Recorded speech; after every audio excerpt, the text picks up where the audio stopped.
কুমিল্লা বোর্ডে গিয়ে কিভাবে সার্টিফিকেট ভেরিফাই করবেন আজকে সেটি আপনাদেরকে বিস্তারিত জানাবো। কুমিল্লা বোর্ডের গেট দিয়ে প্রবেশ করলেই এভাবে লেখা থাকবে বিলবোর্ডে কুমিল্লা বোর্ড, এবং এই বোর্ডের পাশেই রয়েছে সোনালী ব্যাংকের পিএলসি। এখানে টাকা জমা দিতে পারবেন। মূলত কাজকর্ম করার জন্য এটি হলো প্রশাসনিক ভবন। প্রশাসনিক এই ভবনের নিচতলায় রয়েছে অনুসন্ধান কক্ষ। আর এখানে গিয়ে ডেস্কে আপনি তাদেরকে বললেই তারা আপনাকে একটা অ্যাপ্লিকেশন দেবে, আর ওই অ্যাপ্লিকেশনটি পূরণ করে দিতে হবে তাদের কাছে। তখন তারা একটি ব্যাংক স্লিপ দিবে, আর ওই ব্যাংক স্লিপটি ব্যাংকে গিয়ে জমা দিয়ে আসতে হবে। এখানে আপনাদেরকে এরকম একটি ফর্ম দিবে, এটি দরখাস্ত। এখানে লেখা আছে জেএসসি, এসএসসি, এইচএসসি। পাশে লেখা আছে ডকুমেন্টের ধরন, যেমন একাডেমিক ট্রান্সক্রিপ্ট, নম্বর ফর্দ, ফলাফল বিবরণী বা মূল সনদ। পাশের ঘরে রয়েছে মূল কপি, তার পাশে রয়েছে ফটোকপি সংখ্যা। আপনি যদি মূল কপি যেমন মূল সনদ 1 কপি নেন এবং পাশে ফটোকপি যদি আপনি 2টা নেন, তাহলে এখানে মূল কপি 1টা আর পাশে 2টা, টোটাল মিলে 3টা হলো।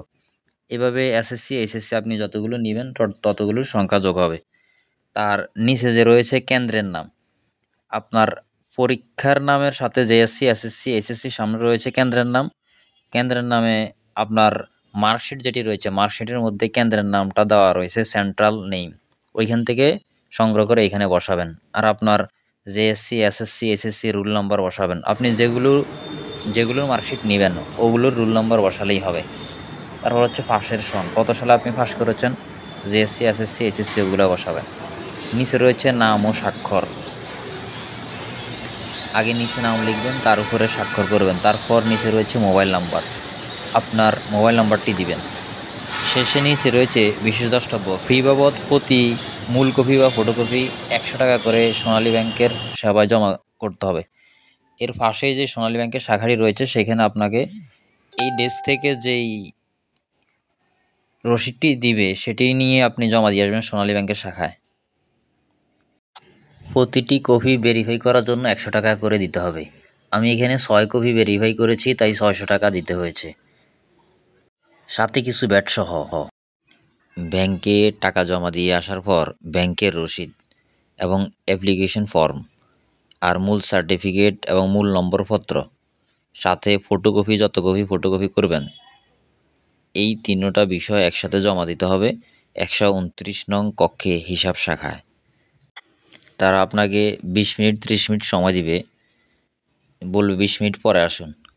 তো আপনি 20 মিনিট পরে গিয়ে সেখান থেকে আবার ডকুমেন্টগুলো সংগ্রহ করে সেই ডকুমেন্টটা আবার 329 নম্বর কক্ষে নিয়ে যাবেন। আর এখানে এই ডকুমেন্টের উপর একটি সিল মারা হবে।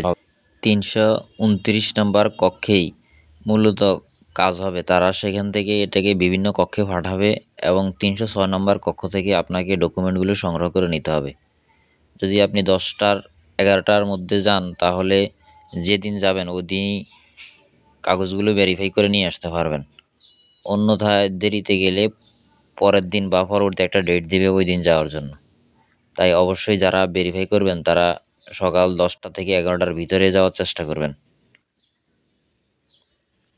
329 নম্বর কক্ষে কাগজপত্র জমা দিলে আপনাকে বলবে 3টা 3:30 নাগাদ যাওয়ার জন্য, অথবা তার পরের দিন 3টা 3:30 যাওয়ার জন্য। তো আপনি এই সময়টা অপেক্ষা করলে কাগজপত্র নিয়ে আসতে পারবেন।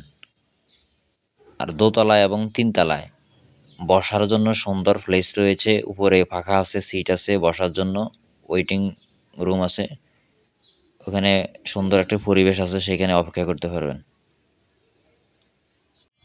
এভাবে কোনো ঝামেলা ছাড়াই আপনি একদিনে মার্কশিট এবং সার্টিফিকেট ভেরিফাই করে নিয়ে আসতে পারবেন। ধন্যবাদ সবাইকে ভিডিওটি দেখার জন্য।